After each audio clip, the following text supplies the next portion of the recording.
গল্পতরু চ্যানেলে আপনাদের সাথে আছে আমি রাজ। পড়ছিলাম সমরেশ মজুমদারের উপন্যাস সিনেমাওয়ালা। পড়ছি এর দ্বিতীয় পর্ব। একসময় টালিগঞ্জে নায়িকার মেলা বসেছিল।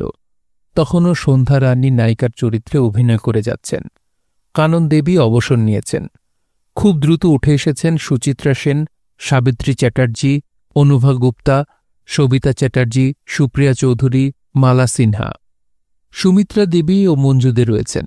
কাবেরী বসু এবং সন্ধ্যা রায়দের পেছনে অপর্ণা সেনের আসার সময় হয়েছে। সেই তুলনায় নায়ক ছিলেন খুব কম। উত্তম কুমারকে একাই অনেকটা সামলাতে হতো। অসিত বরণ নায়ক করছেন, কিন্তু তার গ্ল্যামার বেশি ছিল না। বিকাশ রায় নায়ক থেকে ভিলেনে চলে গেলেন। নির্মল কুমার, প্রবীর কুমার, আশিস কুমারেরা বাকি কাজ কোনো মতে সামলাচ্ছেন। সৌমিত্র চ্যাটার্জি সত্যজিতের ছবিতে এসেছেন অন্য ইমেজ নিয়ে। তাকে বাংলা ছবির রোমান্টিক নায়ক হিসেবে দর্শকরা কতটা নেবে এ নিয়ে তখনও সংশয় ছিল। বিশ্বজিৎ সবে দেখা দিয়েছেন, কিন্তু লোকে তাকে উত্তম কুমারের ডুপ্লিকেট ভাবতে শুরু করেছে। তখনও তিনি অভিনেতা হিসেবে সাফল্য পাননি। অর্থাৎ বাংলা ছবি তখন একজন উত্তম কুমার নির্ভর, কিন্তু অনেক নায়িকা সদর্পে রয়েছেন। এখন পরিস্থিতি আরও খারাপ। উত্তম কুমারের বিকল্প হওয়ার যোগ্যতা এখন কারও নেই। 3 জনের বেশি রোমান্টিক নায়ক নেই, যারা সেই আমলে এলে সুযোগ পেতেন কিনা সন্দেহ। আবার এদেরও বয়স হয়েছে, এখনও কাজ চালিয়ে যাচ্ছেন, যদিও বিজ্ঞাপনের নাম দেখে কেউ টিকিট কাটতে প্রেক্ষাগৃহে যায় না। রসিকতা করে বলা হয়, তখন ছিল একনায়কতন্ত্র আর এখন গণতন্ত্র। মেয়েদের অবস্থা আরও করুণ। অপর্ণা সেনের পরে যে 2-3 জন এসেছিলেন, বয়স তাদের ছোবল মেরেছে। তাদের পাশাপাশি মাত্র একজন নায়িকাই পায়ের তলায় মাটি পেয়েছেন। বেশিরভাগ ছবিতেই তাই তাঁর মুখ। সকাল সকাল স্টুডিওতে চলে এসেছিল মিলন। এই সময় তারাদাস এলো। ঘরে ঢুকে বলল, নমস্কার দাদা, আপনার সমস্যার সমাধান হয়েছে? মিলন গম্ভীর গলায় জিজ্ঞাসা করল, তার আগে বলো, যখন কথা দিয়ে রাখতে পারো না তখন কথা দাও কেন?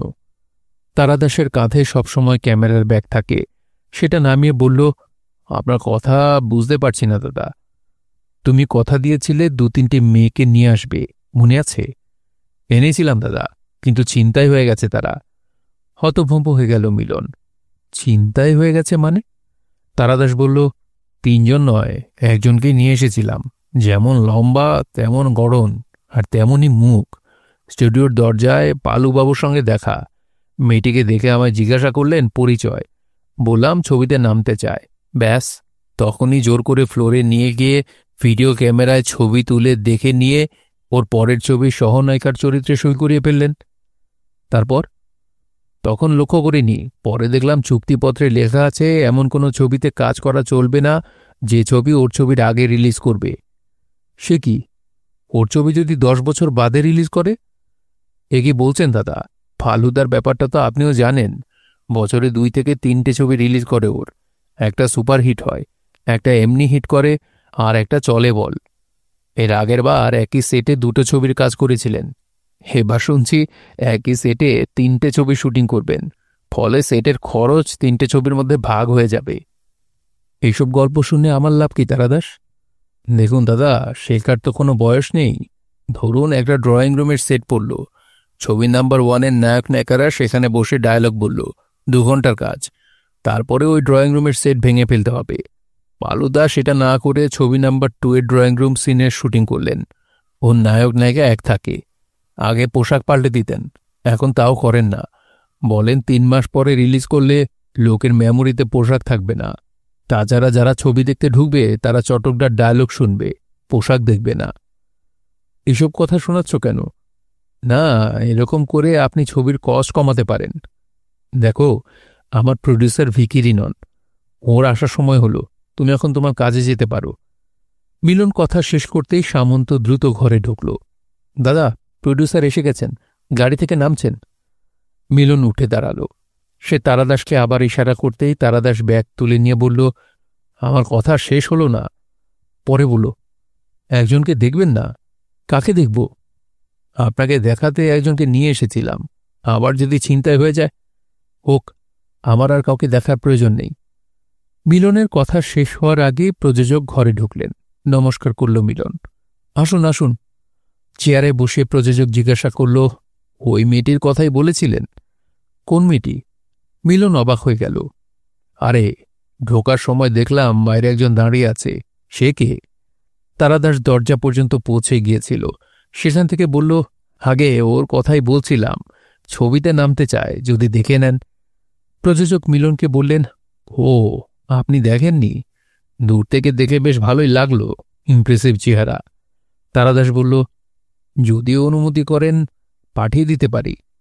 মিলন বলতে চাইল তার আর দরকার নেই, কিন্তু তার আগেই সে প্রযোজককে ঘাড় নেড়ে হ্যাঁ বলতে দেখল। তারাদাস বেরিয়ে যেতে প্রযোজক জিজ্ঞাসা করলেন, আপনি যেন কার কথা বলছিলেন? হ্যাঁ, তাকে আসতে বলেছি। সে কোথায়? কখন আসতে বলেছেন? টাইম সেন্স যার নেই, তাঁর দ্বারা কোনো কাজ হওয়া সম্ভব নয়। রাবিশ। প্রযোজক বলা মাত্রই দরজায় যে এসে দাঁড়াল, সে অন্তত 5 ফুট 5 ইঞ্চি লম্বা। জিন্সের ওপর খাটো ব্লাউজ পরেছে সে, মাথার চুল ছুড়ো করে বাঁধা, রোদ চশমা কপালের ওপর তোলা, কাঁধে সরু স্ট্রেপের ব্যাগ। আসুন। অনিচ্ছা সত্ত্বেও অনুমতি দিল মিলন। অবশ্য এক্ষেত্রে সে অনুমতি না দিলেও মেয়েটি আসতে পারত। বসুন। মেয়েটি বসল, বাঁ পায়ের ওপর ডান পা তুলে দিয়ে। প্রযোজক জিজ্ঞাসা করলেন, কি নাম ভাই? খুশি, খুশি সেন। বাহ, চমৎকার নাম, আনইউজুয়াল নাম। পড়াশোনা কদ্দূর? আমি দিল্লি ইউনিভার্সিটি থেকে গ্র্যাজুয়েশন করেছি। অভিনয়? প্রযোজক চোখ ছোট করল। কলেজে করেছি, ওথেলোতে ডেস্ক জিম না, রক্তকরবীতে নন্দিনী। বাহ। ও মিলনবাবু, আপনার কিছু জিজ্ঞাসা নেই? মিলন কিছু বলার আগে টেলিফোন বেজে উঠল। মেয়েটি ঝটপট ব্যাগ খুলে একটা সেলুলার ফোন বের করে কানে চাপল। হ্যাঁ, ইয়েস। কখন? না, আমি লেট নাইট করতে পারবো না। ওকে।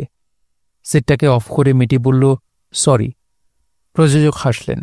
বয়ফ্রেন্ড নাকি? মেয়েটি ঠোঁট টিপে হেসে কাঁধ ঝাঁকাল। মিলন জিজ্ঞাসা করল, আপনার সঙ্গে ছবি আছে? শিওর, তারাদাসদা তুলেছেন।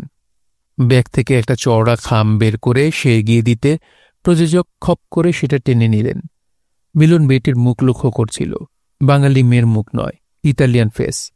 এই সময় প্রযোজক বলে উঠলেন, ফ্যান্টাস্টিক। দেখুন দেখুন মিলনবাবু। ছবিটা দেখল মিলন। সম্ভবত ছাদের ওপর তোলা। একটা রবারের গদির ওপর উপর হয়ে শুয়ে আছে মেয়েটি। পরনে টুপিস বিকিনি, মুখ পাশ ফেরানো। ওর ফিগার যে অনবদ্য তা বোঝা যাচ্ছে। মিলন বলল, বাংলা ছবিতে এই ফিগার দেখানো যাবে না। সেন্সর আটকাবে? না আটকালেও দর্শকরা নেবে না। আচ্ছা, এই ছবিটা দেখুন, কি প্রোফাইল। এই সময় আবার টেলিফোন বাজল। মেয়েটি সেলুলার বের করল। হ্যাঁ, ইয়েস। কখন? না, আমি লেট নাইট করতে পারবো না। ওকে। ফোনটা আবার ব্যাগে ঢুকিয়ে সে বলল, সরি। মিলন বলল, ঠিক আছে, আমরা তারাদাসের মাধ্যমে আপনাকে খবর দেব, একটু ভাবতে হবে। মেয়েটি উঠে দাঁড়াল। আপনারা যা বলবেন আমি তাই করব, শুধু লেট নাইট করতে বললে আমি পারব না। মিলন অবাক হয়ে জিজ্ঞাসা করল, কেন? আমার স্বামী পছন্দ করেন না, তাই। মেয়েটি চলে গেল। হঠাৎ প্রযোজক যেন ক্ষেপে গেলেন। কি মশাই, আপনার ক্যান্ডিডেট কোথায়? সবাইকে বলছে লেট নাইট করবে না, সতী লক্ষ্মী। সেলস গার্লের চাকরি সুখের নয়। ঘরে ঘরে গিয়ে মানুষকে বুঝিয়ে যদি মাল বিক্রি করতে পারো তাহলেই কমিশন বাবদ টাকা পাবে, নইলে নয়। সারাদিন ধরে এবাড়ি ওবাড়ি ঘুরেও যদি কিছু বিক্রি না করতে পারো তাহলে শূন্য হাতে ফিরতে হবে।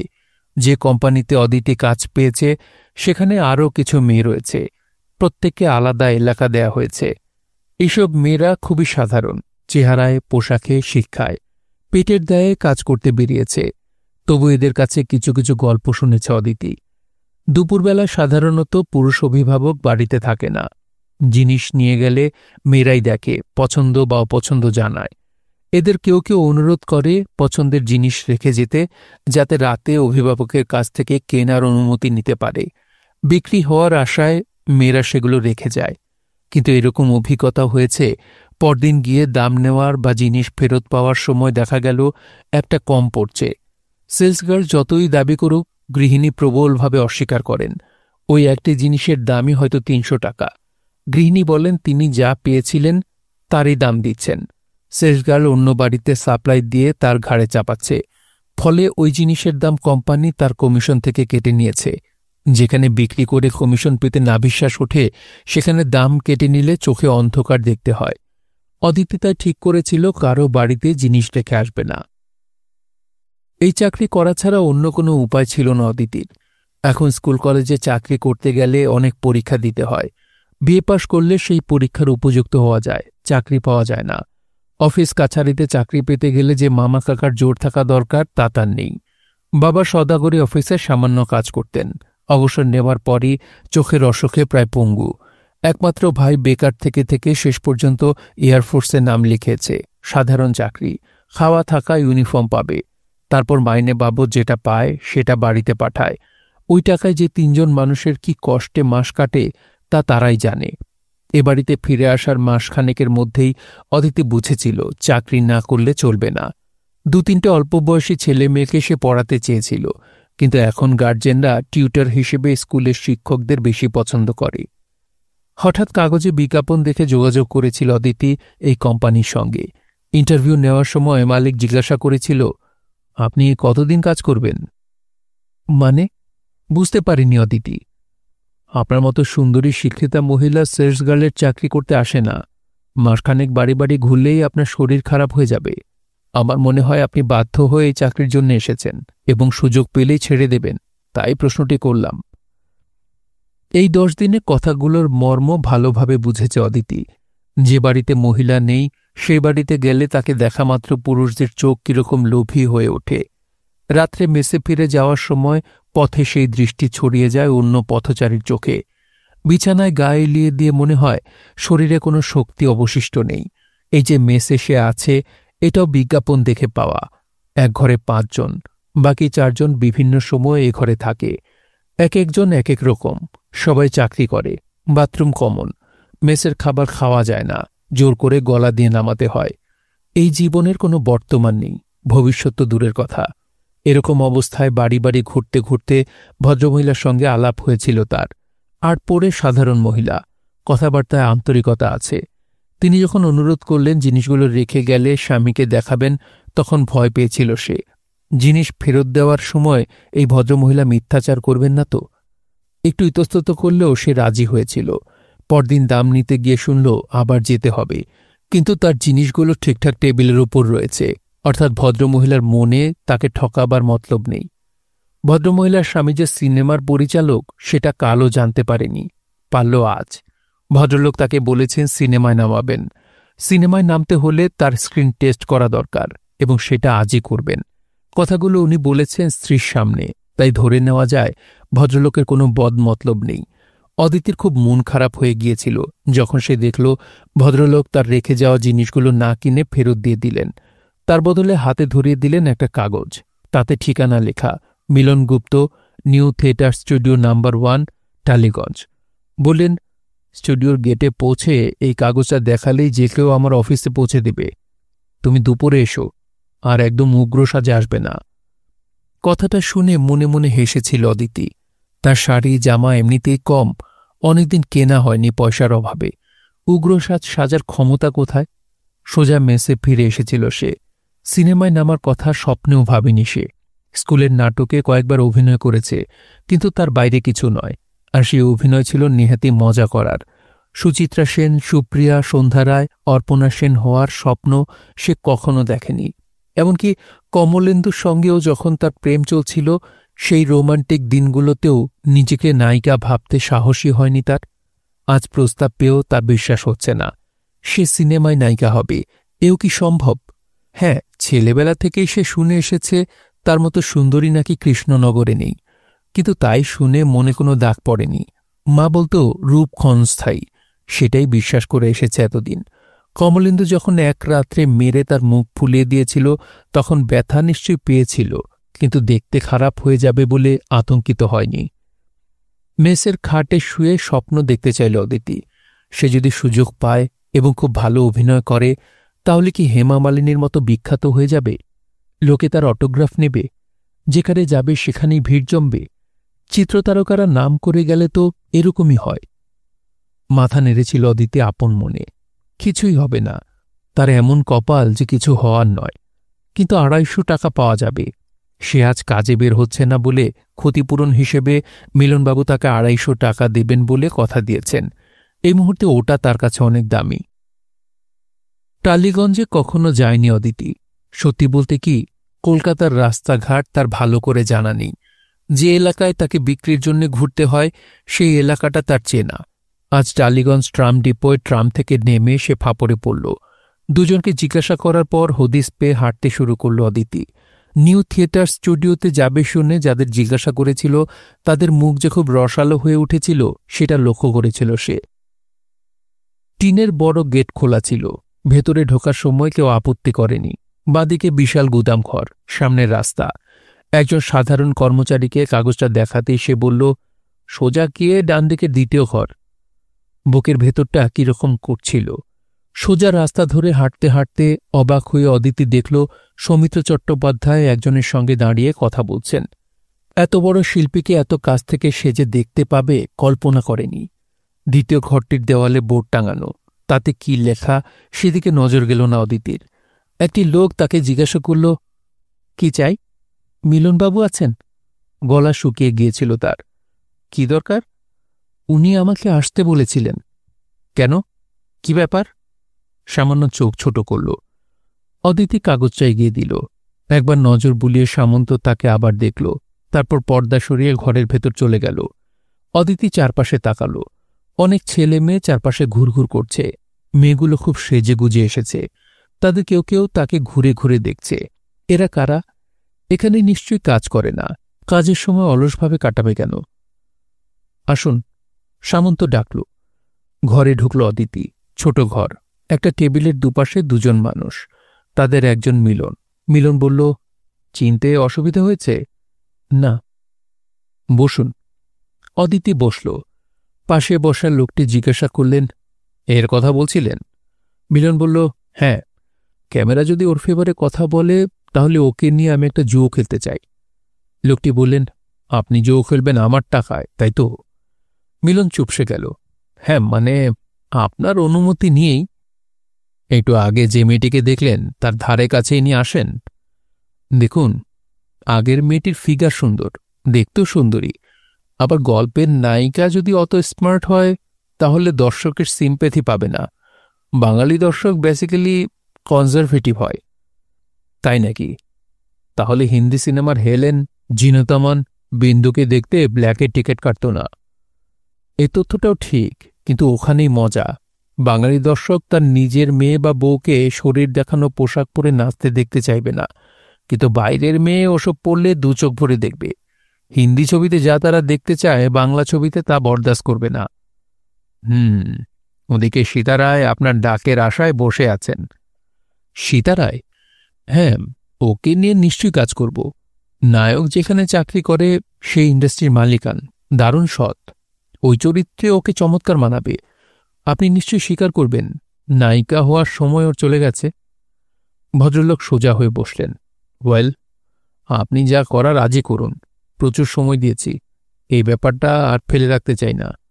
মিলন বলল, সামন্ত। সামন্ত ছুটে এলো। মিলন বলল, এই ভদ্রমহিলাকে কোনো মেকআপ রুমে নিয়ে গিয়ে একটু ফ্রেশ করিয়ে নাও। ওর স্ক্রিন টেস্ট নেব। আমি ফ্লোরে গিয়ে কিছুক্ষণের জন্য ক্যামেরা ম্যানেজ করছি। যাও, কুইক। মিলন উঠে দাঁড়াল। সামন্ত যে ঘরে তাকে নিয়ে এলো সেটা যে মেকআপ রুম তা ঢুকেই বোঝা গেল। বড় আয়না, আলো জ্বলছে। অনেক প্রসাধনের বাক্স টেবিলে ছড়িয়ে। এক অভিনেত্রীর মেকআপ শেষ করে শেষবার দেখে নিচ্ছিল মেকআপম্যান। অভিনেত্রী আয়নায় নিজেকে দেখতে দেখতে হাসল। তোমার হাতে জাদু আছে মদনদা। আমার বয়স তোমার হাতের গুণে 10 বছর কমে গেল।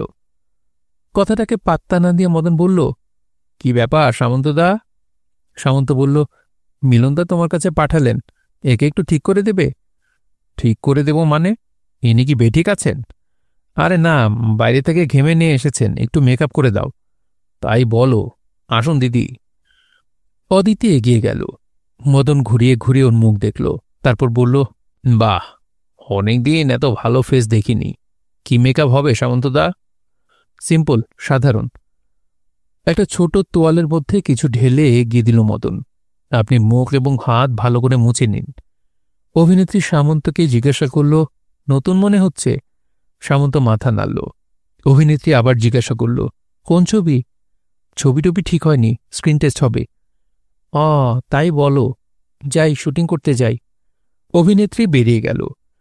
অদিতের মেকআপ করতে করতে মদন বলল, দেখো সামন্তদা, আজ আমি অন্য ছবির কাজ করছি, শুধু মিলনদার রিকোয়েস্টে এটা করে দিলাম। মিলনদা ছবি শুরু করলে যেন আমি বাদ না যাই। না না, মেকআপম্যান হিসেবে তুমি মিলনদার ফার্স্ট চয়েস। মিনিট 25 বাদে আয়নায় নিজেকেই চিনতে পারছিল না অদিতি। তাকে কি সুন্দর দেখাচ্ছে! যারা তাকে সুন্দরী বলতো তারাও এখন চমকে যাবে। মদন জিজ্ঞাসা করল, ঠিক আছে দিদি? সে কোনো উত্তর দিতে পারল না। সামন্তর সঙ্গে মেকআপ রুম থেকে হেঁটে সে যখন ফ্লোরে যাচ্ছে, তখন বাইরে দাঁড়ানো লোকগুলোর চোখের দৃষ্টি দেখে মাথা নামাল। সবাই যেন তাকে গিলে খেতে চাইছে। হঠাৎ অদিতির মনে হল, সে যে শাড়ি পরে এসেছে সেটা তার মেকআপের সঙ্গে মানাচ্ছে না, কিন্তু তার সঞ্চয় যে দামি শাড়ি নেই, এটা মেনে নেওয়া ছাড়া উপায় কি? যাকে গুদামঘর ভেবেছিল সেরকম একটি দরজা দিয়ে সামন্ত তাকে নিয়ে ভেতরে ঢুকল। অদিতি দেখল তারা খুব বড় লোকের ড্রয়িং রুমে ঢুকে পড়েছে। দামি সোফা, কার্পেট, টিভি, পিয়ানো, সাধারণ একটা আলো জ্বলছে সেখানে। মিলন এগিয়ে এলো, ভালো করে অদিতির মুখ লক্ষ্য করে বলল, তুমি আমাদের সঙ্গে এসো। ওপাশে একটা পর্দা ঝোলানোর দরজা ছিল। সেখানে পৌঁছে মিলন বলল, তুমি ওই দরজার বাইরে চলে যাবে। আমি অ্যাকশন বলা মাত্র ধীরে ধীরে ভেতরে ঢুকবে। তারপরে ওই টেবিলের উপর রাখা টেলিফোনটার দিকে তাকাবে, ধরে নেবে টেলিফোনটা বাজছে। এগিয়ে গিয়ে রিসিভার তুলে বলবে, হ্যালো, কাকে চান? হ্যাঁ, আমি অদিতি বলছি। কি বলবে? হ্যালো, কাকে চান? হ্যাঁ, আমি অদিতি বলছি। গুড, নার্ভাস হওয়ার কোনো কারণ নেই, যাও, চলে যাও। পর্দার বাইরে চলে এলো অদিতি। সে ভেবেছিল এদিকেও ঘর আছে, কিন্তু দেখল সব ভোঁভো। কিছু তার, লোহার বিম পড়ে আছে, গুদাম ঘরে যেমন থাকে। তারপরে সে চিৎকার শুনতে পেল, লাইটস! সঙ্গে সঙ্গে প্রচুর আলো জ্বলে উঠল ঘরের ভেতরে। বাইরে দাঁড়িয়ে সেটা টের পেল অদিতি। সাউন্ড! চিৎকার মিলিয়ে যেতে না যেতে মিলন বলল, অ্যাকশন! পর্দা সরিয়ে ঘরে ঢুকতেই হকচকিয়ে গেল অদিতি। জোরালো আলো চোখে পড়তে সব যেন ধাঁধিয়ে গেল। সে চোখে হাত রাখতে মিলন চিৎকার করে উঠল, কাট, কাট, লাইটস অফ! তারপর ছুটে এলো সে। কি হলো? তুমি চোখে হাত রাখলে কেন? চোখে আলো পড়ছিল, মিনমিন করল অদিতি। বাহ, মুখে আলো না ফেললে ছবি উঠবে কি করে? যাও, আবার যাও। খবরদার আলোর দিকে তাকাবে না, যা বলেছি তাই করো। এবার কেমন যেন ঝিমঝিম করতে লাগল শরীর। অদিতি আবার দরজার বাইরে গিয়ে দাঁড়াল। তার ঘাম হচ্ছে কেন? আঁচলটা তুলতে না তুলতেই কানে এলো মিলনের গলা, অ্যাকশন! সঙ্গে সঙ্গে পর্দা সরিয়ে ঘরে ঢুকতেই মনে হল কানের পাশ দিয়ে ঘাম গড়িয়ে পড়ছে। তার হাতে যে আঁচলের প্রান্ত তখনও ধরা ছিল সে খেয়ালই করেনি। সেটা গালে চেপে ঘাম মুছতে যেতে মনে পড়ল টেলিফোনের দিকে তাকাতে হবে। সে তাকাল। আলোর হুমকি উপেক্ষা করে এগিয়ে গিয়ে রিসিভার তুলে স্পষ্ট গলায় বলল, হ্যালো, কাকে চান? হ্যাঁ, অদিতি বলছি। কাট, লাইটস অফ! অদিতি, তুমি বাইরে গিয়ে দাঁড়াও। সামন্ত, ওর মেকআপ তুলে দিতে বলো। মিলনের কথা শেষ হওয়ার আগেই জোরালো আলো নিভে গেল। ধীরে ধীরে বাইরে বেরিয়ে আসতেই সামন্ত বলল, চলুন। যে টিভি সিরিয়ালের শুটিং ওই ফ্লোরে চলছিল সেটা লাঞ্চের জন্য আধ ঘন্টা বিরতিতে ছিল। মিলনকে খাতির করে ওরা অদিতির ছবিটা তুলে দিয়েছে। ওদের সাউন্ড রেকর্ডিস্ট বলল, মনিটরে ছবিটা দেখে নিতে পারেন। ইউমিটিক ক্যাসেটে তোলা ছবি, বাড়ির ভিসিপিতে দেখা যাবে না। সেটা ট্রান্সফার করিয়ে নিতে হবে 1/2 ইঞ্চিতে। এই মুহূর্তে সেটা সম্ভব নয়। এদের শুটিং শেষ হলে এডিটিং রুমে গিয়ে করা যেতে পারে। মিলন ঘাড় নাড়তেই ছেলেটি ছবি চালু করল। এখন ফ্লোরে জনা 5 লোক। মনিটরে দেখা গেল ঘরটা। তারপর পর্দা সরিয়ে অদিতি ঢুকল, আঁচলে ঘাম মুছল। টেলিফোনের দিকে এগিয়ে গিয়ে সংলাপ বলল। মিলন বলল, আবার চালাও। ছবিটা দ্বিতীয়বার দেখানো হতে বাকি 4 জন গুঞ্জন করে উঠল। সাউন্ড রেকর্ডিস্ট জিজ্ঞাসা করল, ঘাম মোছার বিজনেসটা কি আপনি বলে দিয়েছিলেন দাদা? না। মিলন উঠে দাঁড়াল। একজন লাইট বয় উঠে বলল, মার কাটারই ব্যাপার হয়ে যাবে, নতুন বলে মনেই হচ্ছে না, যেমন ফিগার তেমনি কথা বলার ধরন। এরপরের 10 মিনিট খুব দ্রুত কাটল। প্রযোজককে ডেকে এনে দেখালো মিলন। দেখার পর প্রযোজক জিজ্ঞাসা করল, এইটুকুই? স্ক্রিন টেস্ট এর বেশি হয় না। তখন মিলনের বুকের ভেতর উত্তেজনা ফেঁপে ফুলে উঠছে, অথচ সে প্রাণপণে চেষ্টা করছে নিজেকে নির্লিপ্ত রাখতে। কিরকম লাগলো বলুন? আমি কি বলবো, আমার চেয়ে আপনারা অনেক অভিজ্ঞ। মেয়েটিকে দেখে আপনার কেমন লেগেছে তাই বলুন। ভালো, খুব ভালো। তাই তো আরেকটু দেখতে ইচ্ছে করছিল। চলুন বাইরে যাই। অফিসের দিকে যেতে যেতে মিলন প্রযোজককে বলল, যদি এর মাথা বিগড়ে না যায় তাহলে আমি ভবিষ্যৎবাণী করছি, মেয়েটি একদিন বাংলা ফিল্মের 1 নম্বর নায়িকা হবেই। এত সহজ সফট ব্যাপার নতুনদের মধ্যে পাওয়া যায় না। প্রযোজক বললেন, ওসব আমি ঠিক বুঝি না মশাই, তবে দেখে চোখের আরাম হলো। এখন বাংলা ছবিতে একই মুখ, একই কথা, একই হাসি দেখতে দেখতে ঘুম পেয়ে যায়। তা থেকে বাঁচাবে। অফিসে বসে মিলন জিজ্ঞাসা করল, একে যদি নায়িকার চরিত্রে নির্বাচিত করি তাহলে আপনার আশা করি আপত্তি নেই? আপত্তি মানে? এই যে আপনার সঙ্গে ছবি নিয়ে কথা বলছি, যেদিন ছবি শেষ হবে তার আগে আর একটা কথা বলবো না। সে কি, কেন? আপনার টাকা? দূর, রাখুন টাকা। আপনার ওপর আজ থেকে আমার 100% আস্থা রইল। হ্যাঁ, একটা কথা, আপনাদের এই লাইন খুব খারাপ। মেয়েটার সঙ্গে একটা চুক্তি করে নিন। আমাদের ছবি রিলিজ হওয়ার আগে ও অন্য কোনো ছবিতে অভিনয় করবে না। আমরা যেহেতু সুযোগ দিচ্ছি তাই এই দাবি করতেই পারি। মিনিট 5 বাদে অদিতি যখন অফিস ঘরে এসে বসল তখন তার মুখে মেকআপ না থাকলেও বেশ ছিমছাম দেখাচ্ছিল। মিলন বলল, অদিতি, তোমার কিরকম লাগলো বলো? অদিতি মাথা নামালো। প্রথমটা আমি ঠিক বুঝতে পারিনি। মিলন হাসল। সেটা ঠিক আছে, 20 বছর কাজ করেও অনেকে ওইরকম বুঝতে পারে না। শোনো, ইনি আমাদের প্রযোজক, অনেক ভালো ছবি এর আগে করেছেন। আমরা তোমাকে নতুন ছবির নায়িকা চরিত্রে নির্বাচন করেছি। কথাগুলো বলে মিলন হাত বাড়িয়ে দিতেই দেখল অদিতি 2 হাতে নিজের মুখ ঢেকে ফেলেছে। থরথর করে কাঁপছে সে। মিলন প্রযোজকের দিকে তাকাতে তিনি ইশারায় জানালেন চুপ করে থাকতে। মিনিট খানেকের মধ্যে নিজেকে সামলে নিতে পারল অদিতি। তারপর উঠে এলো। মিলন প্রতিবাদ করার আগেই প্রণাম করে বলল, আপনারা আশীর্বাদ করুন যেন ভালোভাবে কাজ করতে পারি। প্রযোজক প্রণাম নিলেন না। অদিতি চেয়ারে ফিরে গেলে জিজ্ঞাসা করলেন, তুমি কোথায় থাকো? একটা মেয়েদের মেসে। তোমার বাবা মা? ওরা কৃষ্ণনগরে থাকে। এখানে কি করো? সেলস গার্লের চাকরি করি। মাই গড, চাকরিটা তোমাকে ছাড়তে হবে অদিতি। আর যত তাড়াতাড়ি পারো মেস ছেড়ে দাও। সিনেমার নায়িকারা কেউ মেসে থাকে না। এই ছবিতে অভিনয় করছো বলে তুমি 30,000 টাকা পাবে। আজ 5,000 টাকা অ্যাডভান্স হিসেবে নিয়ে যাও।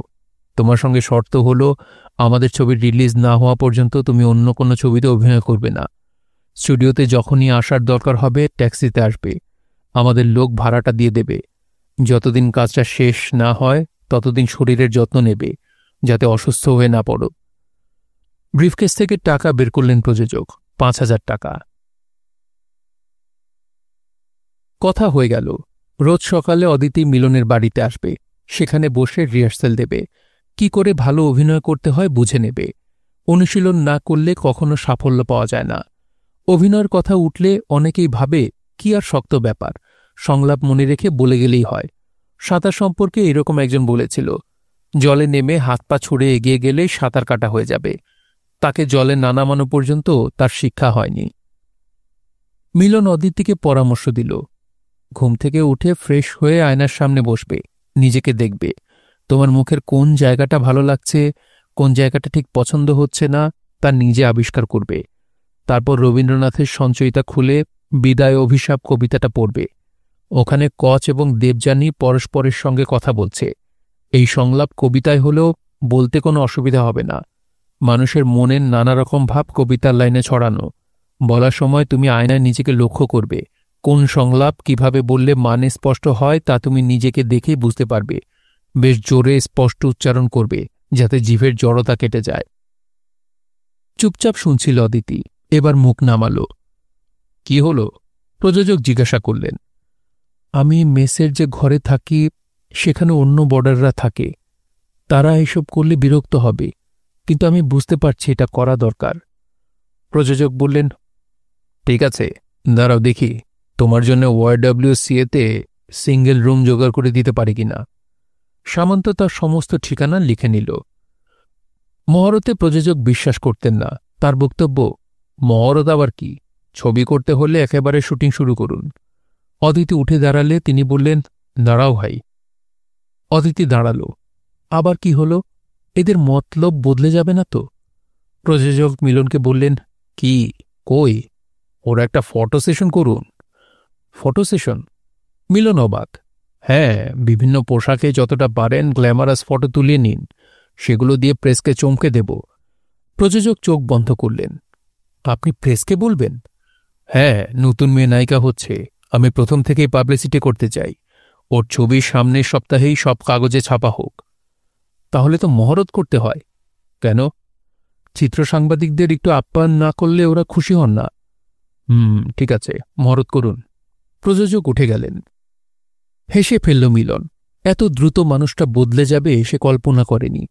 অদিতিকে নির্বাচন করে সে ভদ্রলোককে খুশি করতে পেরেছে, এটা কম কথা নয়।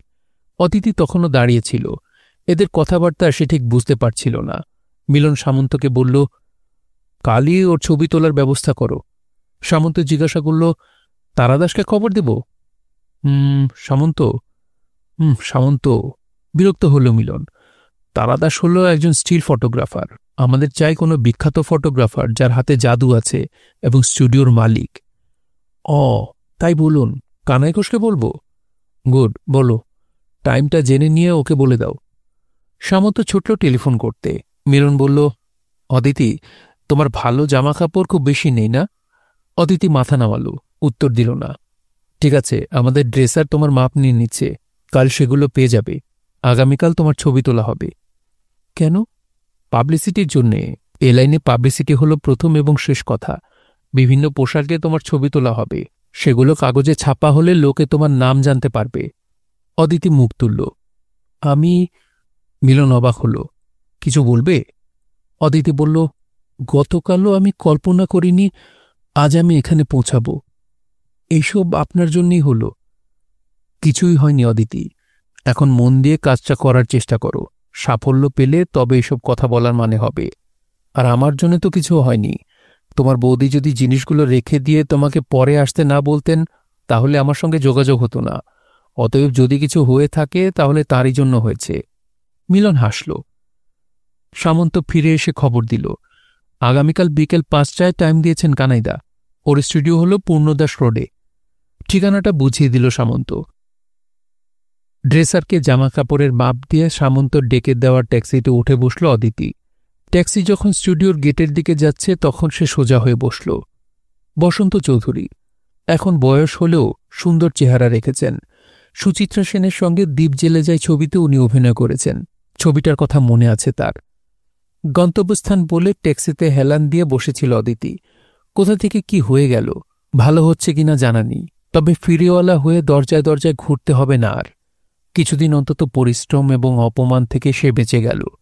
এক এক মহিলা কি বিশ্রী প্রশ্ন করতেন, সত্যি কথা বলো, তোমার মতলব কি? এমন সুন্দর চেহারা নিয়ে তুমি ফিরি করতে বেরিয়েছ? তখন অপমানিত হয়েও চুপ করে থাকতে হতো। হঠাৎ মনে হল তার ব্যাগে কড়কড়ে 5,000 টাকা আছে। এটা যে স্বপ্ন নয় তার প্রমাণ। সে যখন কলকাতায় এসেছিল তখন এই টাকার কথা ভাবতেও পারত না। ট্যাক্সিটাকে সে ঘুরিয়ে নিয়ে চলে এলো সেই কোম্পানিতে যেখানে সে সেলসগার্লের কাজ করত। হ্যাঁ, এই কোম্পানির কাছেও সে কৃতজ্ঞ। কৃষ্ণনগর থেকে কাগজের বিজ্ঞাপন দেখে অনেক জায়গায় দরখাস্ত করেছিল, কেউ তো জবাব দেয়নি, কিন্তু এরা দিয়েছিল। ইন্টারভিউ নিয়ে সন্দেহ থাকা সত্ত্বেও কাজ দিয়েছিল। এই কাজটা না পেলে তাকে এখনও কৃষ্ণনগরে পড়ে থাকতে হতো।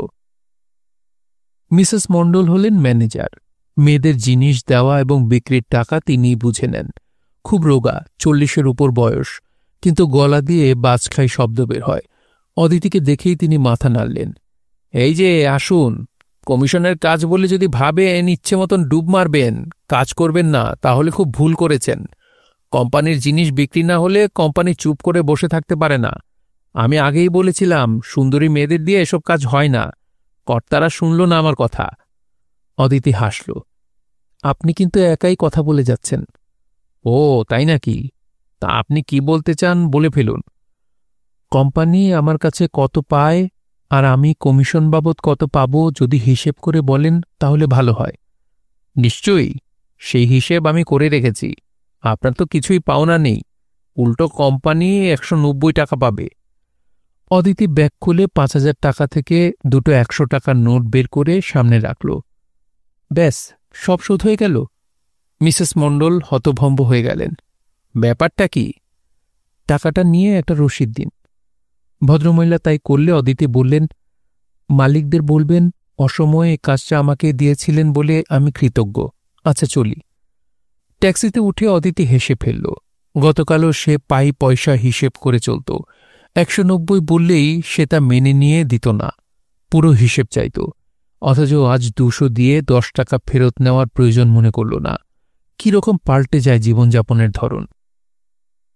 তারপরে মনে হল 4,800 টাকা মেসে রাখা নিরাপদ নয়।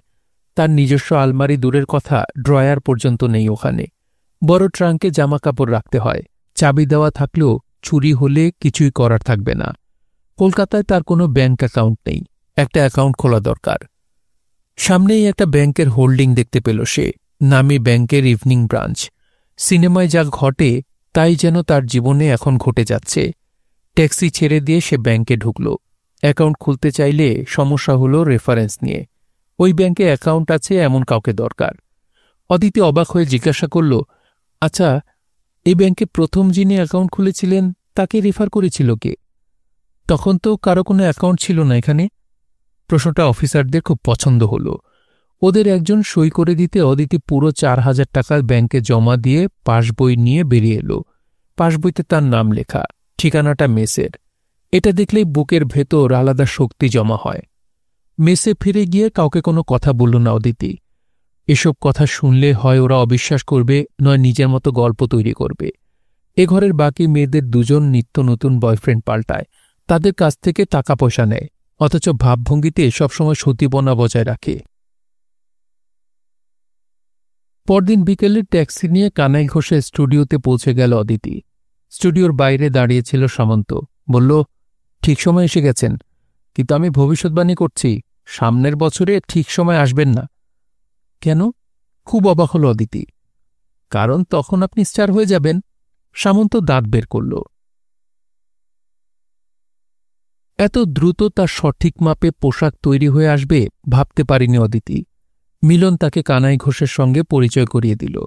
কানাইবাবুর বয়স 50-এর ওপরে, ছিমছাম চেহারা। প্রায় 30 সেকেন্ড তার মুখের দিকে তাকিয়ে বললেন, একটু আলোর সামনে এসে দাঁড়াও ভাই, এখানে। কয়েক পা এগিয়ে যেতেই মুখে আলো পড়ল। কানাইবাবু তার মুখের দিকে এমনভাবে তাকালেন যে অস্বস্তি হচ্ছিল অদিতির। মিনিটখানেক ধরে বিভিন্ন দিক দিয়ে তাকে দেখে কানাইবাবু ডাকলেন, হরগোবিন্দ। সঙ্গে সঙ্গে ঘরের এক কোণে বসে থাকা একটা লোক এগিয়ে এলো। কানাইবাবু অদিতির বাঁ হাতের নিচে আঙুল রাখল। এই জায়গাটা দেখো, এটাকে একটু মারতে হবে। চিবুকের পাশে একটা সরু লাইন আসছে, দেখতে পাচ্ছ না? দাঁড়াও। জায়গাটায় চাপ দিলেন কানাইবাবু। দেখো, চুলের মতো একটা লাইন। আমি চাই না ক্যামেরা এটা আসুক। ব্যাস, এইটুকু আপাতত করো। হালকা মেকআপ চাই। Hairdresser. একজন মহিলা এগিয়ে এলেন। বলুন। কপালটা একটু মারতে হবে। লং হেয়ার, খোলা চুল। বাজে উইগ হলে আমার দরকার নেই। কানাইবাবু বললেন, না, বোম্বে থেকে আনানো হয়েছে। ড্রেসার? হ্যাঁ দাদা। তৃতীয়জন জানান দিল, ওই গোল্ডেন কালার শাড়িটার সঙ্গে ব্লাউজ, ঠিক আছে? আমি আধ ঘন্টার মধ্যে ক্যামেরা খুলতে চাই। হুকুম করলেন কানাইবাবু। পরপর কি যে হয়ে গেল তাল মেলাতে পারছিল না অদিতি। প্রথমে মেকআপম্যান তার জামার ওপর অ্যাপ্রন চাপিয়ে হাত, গলা, মুখে রং মাখালো। সে যেন পুতুল, এমন ভঙ্গি লোকটার। কৃষ্ণনগরে ঠাকুরের মূর্তি গড়ার সময় যেমন নাক, মুখ, চিবুকের কাজ করা হয়, তেমনি এই লোকটা তাকে ব্যবহার করল। তারপর উইক পরালো হেয়ার ড্রেসার। শেষে পাশের ঘরে গিয়ে শাড়ি, সায়া পরে আসতে বলল ড্রেসার। এসব হয়ে যাওয়ার পর আয়নার সামনে দাঁড়িয়ে চমকে উঠল অদিতি। এ কাকে দেখছে সে? এই কি অদিতি? কৃষ্ণনগর থেকে কলকাতায় এসে মেসে উঠে সেন্ট পাউডার বাড়িতে বাড়িতে সে ফেরিওয়ালার মতো বিক্রি করেছে? না, অসম্ভব। কোনো মিল নেই তার সঙ্গে। আয়নায় যে এখন রয়েছে সে যেন নেমে এসেছে নন্দনকানন থেকে। চলুন দিদি, কানাইদা খুব টাইম মেনে চলেন। পাশের ঘরে ঢুকতেই মিলনের গলা থেকে বেরিয়ে আসা স্বর শুনতে পেল অদিতি। বাহ! কানাইবাবু চোখ ছোট করে পরীক্ষা করলেন, তারপর বিভিন্ন ভঙ্গি দেখিয়ে ছবি তোলা শুরু করলেন। একই ভঙ্গিতে অন্তত 10-10টা ছবি তুললেন তিনি। শেষে পাশ ফিরিয়ে দাঁড় করিয়ে বললেন, ধরুন, কোনো কিছু দেখে আপনি অবাক হয়ে গেছেন। আপনার আঁচল কাঁধ থেকে খুলে হাতের উপর পড়ে আছে, এই শটটা দিন। হঠাৎ সমস্ত শরীরে বিদ্যুৎ বয়ে গেল। আঁচল হাতের উপর পড়ে গেলে তো ব্লাউজ দেখা যাবে। ইনি কি বলছেন? কানাইবাবু বললেন, ভাই, সংকোচ করবেন না। আপনার ছবি দেখে যারা ফ্যান হবে তারা তো মুখ দেখে সন্তুষ্ট হওয়ার পাত্র নয়। আপনি যে স্বাস্থ্যবতী এটা ওদের জানা দরকার। আর কথা দিচ্ছি, ছবি দেখে অশ্লীল বলে মনে হবে না, যদি আপনার এক্সপ্রেশন ঠিক হয়। এইভাবে দাঁড়ান। হ্যাঁ, চিবুক একটু তুলে ডান দিকে তাকান। চোখের পাতায় বিস্ময়, ঠোঁট একটু চাপা হবে। হ্যাঁ, গুড এক্সপ্রেশন। হোল্ড করুন। হাতটা কোমরের একটু ওপরে ভাঁজ করে রাখুন। হাতটা তুলতেই কানাইবাবু কাঁধ থেকে আঁচল সরিয়ে হাতের উপর ফেলে দিতেই অদিতির মনে হল লজ্জায় সে মরে যাবে। এইভাবে শুধু ব্লাউজ পরে সে মায়ের সামনেও কোনোদিন দাঁড়ায়নি। ঠোঁটের এক্সপ্রেশন চলে গেল কেন? কানাইবাবু চিৎকার করতেই সজাগ হল অদিতি। সে চেষ্টা করল। কানাইবাবু বললেন, আগের মতো হচ্ছে না। আরে ভাই, ভুলে যান আপনার আঁচল পড়ে গেছে। ওদিকে মন আছে বলে এক্সপ্রেশন দিতে পারছেন না। হ্যাঁ, গুড। খটখট করে শাটারের আওয়াজ হতে লাগল। তারপর কানাইবাবু চিৎকার করলেন, লাইটস অফ। বড় আলো নেভার আগেই অদিতি আঁচল টেনে নিল। কানাইবাবু চেঁচালেন, ড্রেসার, জিন্স আর টি শার্ট, হেয়ার ড্রেসার, কাঁধ অবধি স্ট্রেট চুল। পাশের ঘরে নিয়ে গিয়ে ড্রেসার বলল, দিদি, চেঞ্জ রুমে গিয়ে প্যান্ট আর শার্ট পরে আসুন। হেয়ার ড্রেসার লম্বা উইক খুলে নিল। প্যান্ট আমি জীবনে পরিনি। আটকে উঠল অদিতি। আপনার ফিগার তো ভালো, পরলে ভালো লাগবে। নিতান্ত অনিচ্ছায় পাশের ঘরে গেল অদিতি। জামাকাপড় খুলে ওগুলো পরতেই কেমন আড়ষ্ট হয়ে গেল। কিন্তু মেকআপ রুমে ফিরে আসা মাত্র হেয়ার ড্রেসার মেয়েটি বলে উঠল, খুব স্মার্ট দেখাচ্ছে আপনাকে। নিন, এই চুলটা আপনাকে পরিয়ে দিই। এসব শেষ হলে আয়নায় যাকে দেখল তার সঙ্গে একটু আগের মেয়েটির কোনো মিল নেই। অত্যন্ত মড একটি তরুণী এখন আয়নায়। কানাইবাবু খুশি হলেন। গোটা দশেক বিভিন্ন ভঙ্গিমার ছবি তোলার পর বললেন, চলে যাচ্ছে কিন্তু ভাই, তুমি নিশ্চয়ই এসব পড়তে অভ্যস্ত নও। মাথা নাড়ল অদিতি, না, কিন্তু ছবিতে অভিনয় করতে হলে প্রয়োজনে এসব পড়তে হবে। তোমার যদি অভ্যাস না থাকে তাহলে দর্শকদের কনভিন্স করতে পারবে না। সুতরাং বাড়িতে প্যান্ট শার্ট পরা অভ্যাস করো। কানাইবাবু চোখ বন্ধ করলেন। এবার আমি তোমার কয়েকটা ক্লোজ আপ নেব। তুমি টি শার্টের প্রথম দুটো বোতাম খুলে ফেলো। কেন? আটকে উঠল অদিতি। কানাইবাবু চোখ খুললেন। ছবিতে সুন্দর দেখাবে বলে। না, আমি পারব না, তীব্র প্রতিবাদ করল অদিতি। কানাইবাবু এতক্ষণে মিলনের দিকে ঘুরে তাকালেন। ঘরের এক কোণে চেয়ারে চুপচাপ বসেছিল মিলন। চোখের সামনে অদিতির রূপান্তর দেখে সে একসঙ্গে অবাক এবং খুশি হয়েছিল। মিলন দেখল কানাইবাবু কোনো কথা না বলে তার দিকে তাকিয়ে আছেন। মিলন উঠল, অদিতি, তুমি ফিল্ম পত্রিকায় নায়িকাদের ছবি দেখনি? অদিতি জবাব দিল, না। মিলন বলল, পরিচালক হিসেবে আমি নিজে কোনো অশ্লীল দৃশ্য ছবিতে রাখি না, তাই তোমাকেও অনুরোধ করব না অশ্লীলতায় যেতে। কিন্তু আজকাল যে কোনো ককটেল পার্টিতে মহিলারা যেভাবে সেজে আসেন তা করতে আপত্তি করছো কেন? কানাইবাবু বললেন, তুমি যদি মুম্বাইতে ফিল্মে নাচতে যেতে তাহলে তো এক পাও হাঁটতে পারতে না। ওরা আগে ফিগার দেখতে চায়। সেই ফিগারে দুটোর বেশি তিনটে সুতো থাকলে চলবে না। এই কলকাতায় আমার কাছে ছবি তুলতে এসে মেয়েদের অনেকেই বলে, একটু সেক্সি ছবি তুলে দিন। মাথা থেকে পা কোথায় তাদের সেক্স আছে খুঁজতে খুঁজতে আমাকে হিমশিম খেতে হয়। ঠিক আছে, পেছন ফেরো। অদিতি ক্যামেরার দিকে পেছন ফিরে দাঁড়াল। কানাইবাবু এদিকে এসে টি শার্টের প্রান্ত গুটিয়ে কোমরের ওপর তুলে বেঁধে দিল দু প্রান্ত।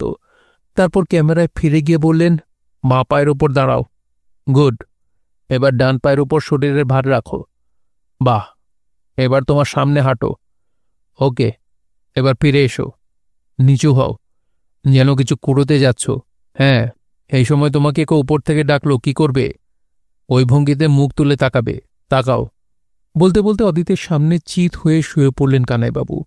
পটাপট ছবি তুলতে লাগলেন তিনি। পোশাক পাল্টে মেকআপ তুলে অদিতি যখন মিলনের সামনে এসে দাঁড়াল তখনও তাকে বেশ ছকছকে দেখাচ্ছিল। কানাইবাবু ব্যস্ত হয়ে গেলেন তোলা ছবির হিল্লে করতে। ডাকরুমে ঢুকে গেলেন তিনি। অদিতি বলল, আমি পারলাম না, আমাকে ক্ষমা করবেন। চট করে বুঝতে পারল না মিলন। কি পারলে না? ওই যে উনি যেভাবে ছবি তুলতে বললেন। ও ঠিক আছে, এ নিয়ে ভাবার কোনো কারণ নেই। সুচিত্রা সেনও কখনো ওইসব ছবি তুলতে দেননি। তার মতো অভিনেত্রী অভিনয় দিয়ে এসব অতিক্রম করতে পেরেছিলেন। তোমাকেও সেই চেষ্টা করতে হবে। অদিতি কোনো কথা বলতে পারল না।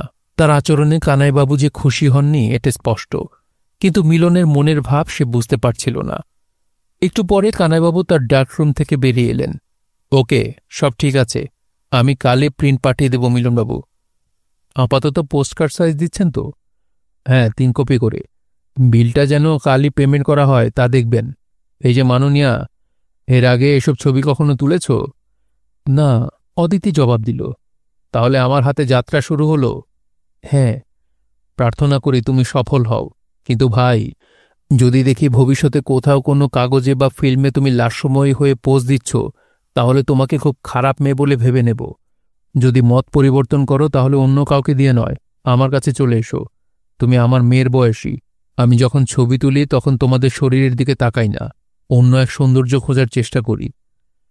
জবাব দিল না অদিতি। তার কোনো জবাব ছিল না। হঠাৎ মিলন বলল, কানাইবাবু বলুন তো, অদিতি নামটা নায়িকা হিসেবে লোকে কিরকম নেবে? আপনি ওর নাম পাল্টাবার কথা ভাবছেন নাকি? প্রযোজক বলছিলেন, ওর জীবনযাপনের তো ব্যাপক বদল হচ্ছে। হোক, তবু Aditi is a good name, ওটা বদলাবেন না। হেসে ফেলল অদিতি। তার সবকিছু বদলে গেল। যদি নামটা একই থাকে তাহলে মা খুব খুশি হবেন, কারণ তার নামকরণ মা করেছিলেন। শুনছিলেন সমরেশ মজুমদারের উপন্যাস সিনেমাওয়ালা। পড়ছিলাম এর 2য় পর্ব। উপন্যাসটি শুনতে আপনাদের কাছে কেমন লাগছে তা অবশ্যই কমেন্ট করে আমাদেরকে জানাতে পারেন। ভালো লাগলে একটি লাইক করবেন, চাইলে শেয়ার করে অন্যকে শোনার সুযোগ করে দিতে পারেন। সবাই ভালো থাকবেন, সুস্থ থাকবেন এবং গল্পতরুর সঙ্গেই থাকবেন। ধন্যবাদ।